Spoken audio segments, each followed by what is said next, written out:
If you want to improve your sport-specific biomechanics, there's something that resides inside the muscle tissue that could actually be hindering both your speed and your endurance. Let's take a look at what that could be. No matter what your sport of choice is, optimizing biomechanics is always a key component to improving your top end speed, your muscular endurance, and your lactate tolerance.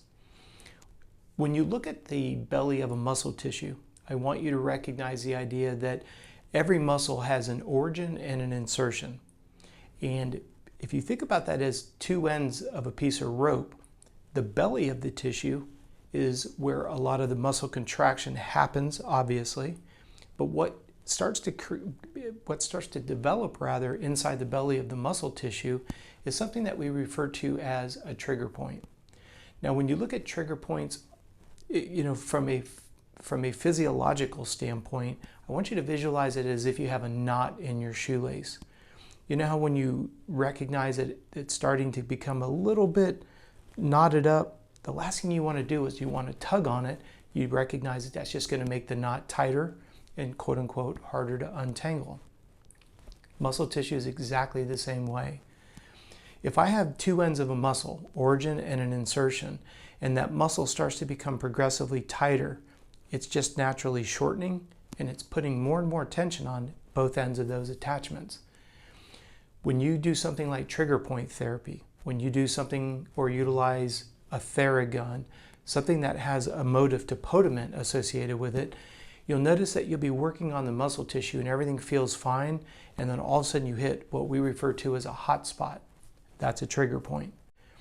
We even go so far as to say in the world of physiology that a trigger point is the future site of a muscular tear. Now, when you're looking at a trigger point, if you can visualize a knot within the belly of the muscle, that's going to actually weaken the muscle because it puts an undue amount of strain and stress from the origin through the belly and into the insertion. If I can get you to visualize you and I are holding a rope, I've got one end, you have the other, and we have the rope pulled extremely tight. If somebody walks up and they push the belly of that rope, dead center of the rope, it's going to pull the end out of my hand and or pull the end out of yours. It's going to burn my hand, it's going to burn yours. That's exactly what happens when a muscle has a trigger point in it. The length of the muscle becomes shortened, and then you go to reach for something. We've seen people, we had somebody who presented himself to one of our wellness clinics who literally blew his back out reaching over to pick up his newborn baby. The baby was just over 8 pounds. Big burly guy blows his back out reaching into the crib because imagine the muscle was pulled so tight. It was like a guitar string, just that little bit of extra range of motion. It took it just a little too far. There's a defense mechanism in the belly of the tissue known as the myotactic stretch reflex. It's designed to keep the muscle from getting overextended because it is designed to keep you from tearing the muscle tissue. When you're doing foam rolling and you're able to find a trigger point, recognize in your brain that as you work on that, you're going to be lengthening the muscle tissue. And this is where it comes back and has a direct influence on biomechanics. When a muscle is at its complete and healthy normal range of motion, its muscle length is optimized, the muscle contracts stronger, raw power. It is able to contract for a longer period of time without becoming tired, muscular endurance.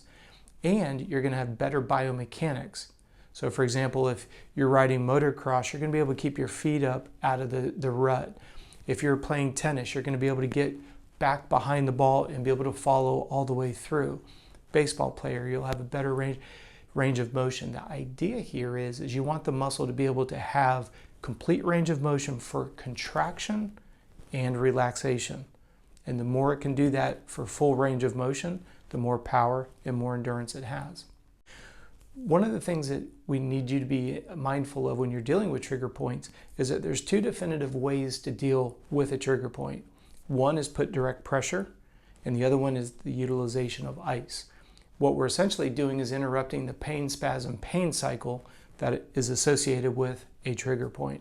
That's why I was saying when you foam roll and you find a hot spot, Essentially, you've got a neuromuscular communication that says, hey, this muscle is getting overworked. It creates a slight muscular knot. Again, just for illustration purpose, think about a knot. And the only way you're going to interrupt that is by putting direct pressure on there and or the utilization of ice. I have a video on the utilization of ice cups, and I would encourage you to watch that. So when we're looking at improving your biomechanics, I want you to recognize that a muscle itself has to be able to go through its full range of motion for optimum speed and endurance. So I hope that you'll give this a little bit of consideration. I know sometimes we're looking at, gosh, this is something else that we have to factor into a daily basis. I understand it seems like it's something else to add to the to-do list, but stop and think about what it's going to do for your strength, your endurance, your lactate tolerance. It's going to reduce your risk of injuries because you don't have those knots starting to build up in the tissue. If we reduce the amount of tension in the tissue, we also reduce the core body temperature. So there's a multitude of benefits that come from it. I hope you found this video helpful. If you did, do me a favor, please like and subscribe. We do put out a video every day here on YouTube, so please do me a favor and turn on those notifications because we want you to be the first to know when we put a new video out. If I happen to create more questions than I do provide answers, please feel free to reach out to me and my team. You could do so by sending an email directly to contact@coachrobb.com. Thank you for your time today, and I look forward to seeing you tomorrow.